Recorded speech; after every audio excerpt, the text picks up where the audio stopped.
आलोक जी मेरे साथ है। अजय जी, ये एग्जिट पोल तो आपको हंकी डोरी नंबर्स दिखा रहे हैं, लेकिन इन एग्जिट पोल्स में भी प्रणाम, लेकिन इन एग्जिट पोल्स पे अजय आलोक जी कितना भरोसा है आपको ही पूछता है भारत। सबसे पहले सवाल तो यही, क्योंकि पिछली 2 बार से जो ये एग्जिट पोल कमाल कर रहे हैं, ये जो जितने भी एग्जिट पोल हैं, एक नहीं, दीपक दादा भी आ गए, ये सारे एग्जिट पोल अपनी लुटिया खुद ही डुबोने में लगे हैं पिछले 2 से।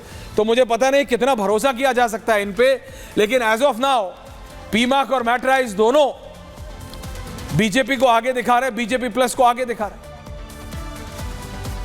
अजय आलोक जी, देखिए सबसे पहली बात, ऐश्वर्या जी, एग्जिट पोल्स पे हम लोग कई बार बात कर चुके हैं जी पिछले 6-7 सालों में, और मेरा व्यक्तिगत तौर पे एग्जिट पोल वालों की मेहनत पे कोई पानी नहीं फेरना चाहता हूं। मुझे उनको बहुत बहुत साधुवाद, लेकिन मैं व्यक्तिगत तौर पे कभी एग्जिट पोल पे मैंने यकीन नहीं किया है।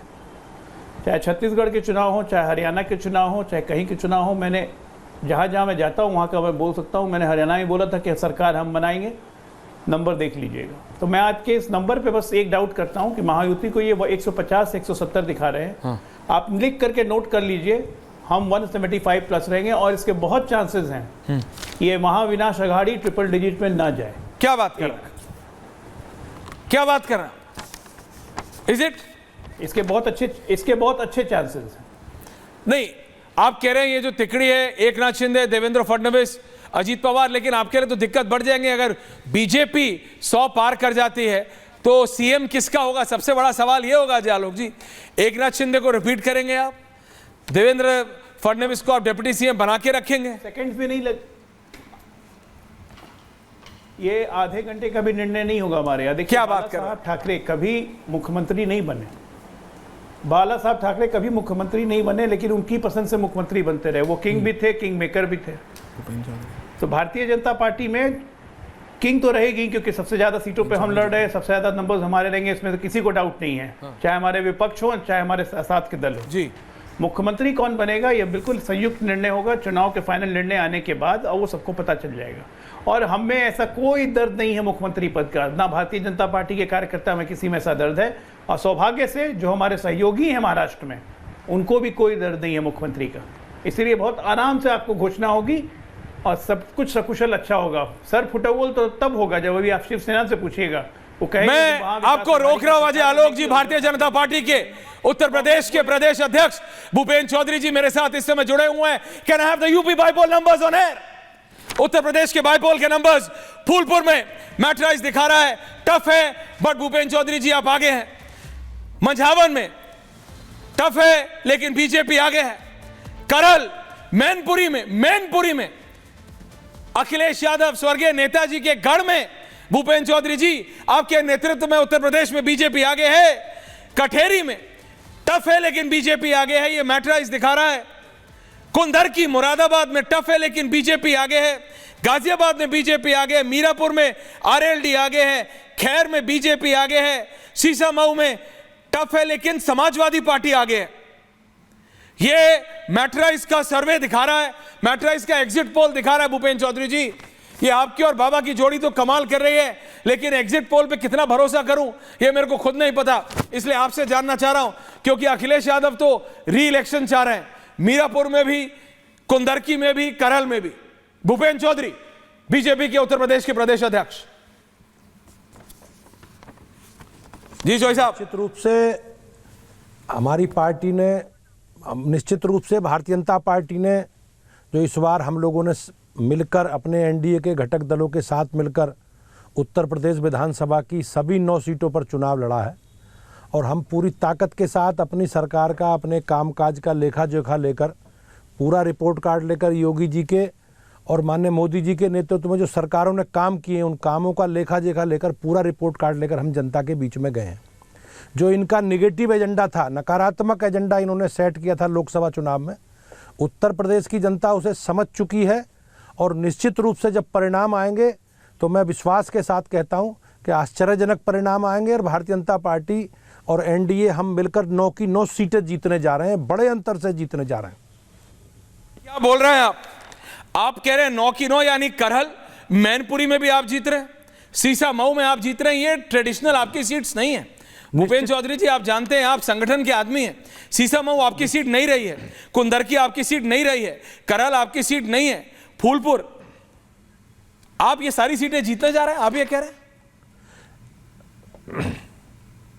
निश्चित रूप से जो हमारी तैयारी है और हम जिन मुद्दों को लेकर जनता के बीच में गए हैं, अपने कामकाज का जो हमारा रिपोर्ट कार्ड है, लेखा जोखा है, उसे लेकर हम जनता के बीच में लगातार हम जनसंपर्क कर रहे हैं। और निश्चित रूप से हमारे पास जो ग्राउंड रिपोर्ट है उसमें इस बार भारतीय जनता पार्टी को लोगों ने अपना आशीर्वाद और स्नेह दिया। जिस प्रकार से समाजवादी पार्टी के समय लोगों ने अराजकता, गुंडागर्दी, बेईमानी, भ्रष्टाचार, और जिस प्रकार से आज आपने देखा होगा करहल में एक दलित बेटी की इसलिए हत्या कर दी गई कि उसने समाजवादी पार्टी को वोट देने के लिए इनकार कर दिया था, मना किया उससे। चौधरी साहब, रोक रहा हूं आपको, लेकिन पुलिस ने मना किया है, उत्तर प्रदेश की पुलिस ने मना किया है। वो परिवार का एलिगेशन है चौधरी साहब, लेकिन पुलिस मना कर रही है, पुलिस के लिए नहीं, हमारी इन्वेस्टिगेशन में ये बात नहीं है। निश्चित आप देखिए उसके जो वीडियो, उसके परिवार का, उसके माता पिता ने वीडियो में कहा है, जो चीज़ें वहाँ वीडियो के द्वारा परिलक्षित होती है उन्होंने कहा है ये, और ये इन्वेस्टिगेशन का विषय है, पुलिस जांच करेगी। अभी पुलिस ने आज कहाँ जांच कर ली होगी, अभी तो उन्होंने आरोप लगाए हैं और दोनों उसके माँ बाप इस बात को कह रहे हैं कि हमारी बेटी ने कमल के फूल पर वोट देने के लिए कहा था, इसलिए उसकी हत्या की गई है। लेकिन चौधरी साहब, मेरे साथ वरिष्ठ पत्रकार दीपक चौरसिया जी भी जुड़े हुए हैं। चौधरी साहब, आप कह रहे हैं कि सीसामऊ, खैर, मीरापुर, गाजियाबाद, कुंदरकी, काटाहेरी, करल, मंझावन, फूलपुर, दीपक दादा सुन रहे हैं आप?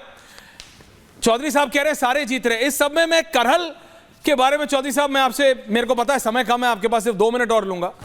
करहल आप कैसे जीत रहे, मैं ये समझना चाह रहा हूं। निश्चित रूप से करहल, मैनपुरी जी, निश्चित रूप से आपने देखा होगा जिस प्रकार से चुनाव में हमने अनुजेश यादव, जो एक बड़े राजनीतिक परिवार से हैं, हमारे साथ हैं, हमने भारतीय जनता पार्टी का प्रत्याशी के रूप में उन्हें नामांकन उनका कराया, उन्हें नामांकित किया, और जिस प्रकार से बड़ी संख्या में उन्हें समाज के सब वर्गों ने सपोर्ट किया, समर्थन दिया, उसके आधार पर आप जब देखेंगे तो परिणाम निश्चित रूप से भारतीय जनता पार्टी के पक्ष में जाएंगे और करहल भी इतिहास लिखने जा रहा है। एक सवाल आपसे वरिष्ठ पत्रकार दीपक चौरसिया पूछना चाह रहे हैं। चौधरी साहब, अगर एक और मिनट दे दे आप। दीपक दादा, बीजेपी के प्रदेश अध्यक्ष चौधरी साहब, सिर्फ आपसे ये जानना चाहता हूं कि क्या आपको लगता है, क्योंकि ये तमाम सीटें ऐसी है जहां पर अंकगणित या अर्थमेटिक फेवर नहीं करता है, अंकगणित बीजेपी को फेवर नहीं करता है वोट परसेंटेज के लिहाज से, अगर 7-2 से आप जीतते हैं जैसा कि एग्जिट पोल इंडिकेशन दे रहे हैं, तो आप इसको चमत्कार मानेंगे? नहीं, निश्चित रूप से दीपक जी, लोकतंत्र में हमेशा परिस्थिति बदलती रहती है। ऐसा नहीं है कि जो जीतने वाले हारते नहीं और हारते वाले जीतते नहीं, ये नहीं होता। लोग, हमने अपनी बात अपने संगठन के द्वारा अपनी सरकार का कामकाज का लेखा जोखा लेकर हम लगातार उन सब सीटों पर लगातार हमने काम किए हूँ। उत्तर प्रदेश आज बदलता हुआ उत्तर प्रदेश सबके सामने है, और अब जब परिणाम आएंगे तो निश्चित रूप से उन सारे विषयों को कहीं ना कहीं ये प्रदर्शित होता हुआ दिखाई देगा। हमारे पास जो ग्राउंड रिपोर्ट आ रही है उसमें भारतीय जनता पार्टी एनडीए के हम सब साथियों के साथ मिलकर बहुत अच्छा करने जा रहे हैं, और उत्तर प्रदेश में इतिहास बनता हुआ दिख रहा है इस बार। नहीं,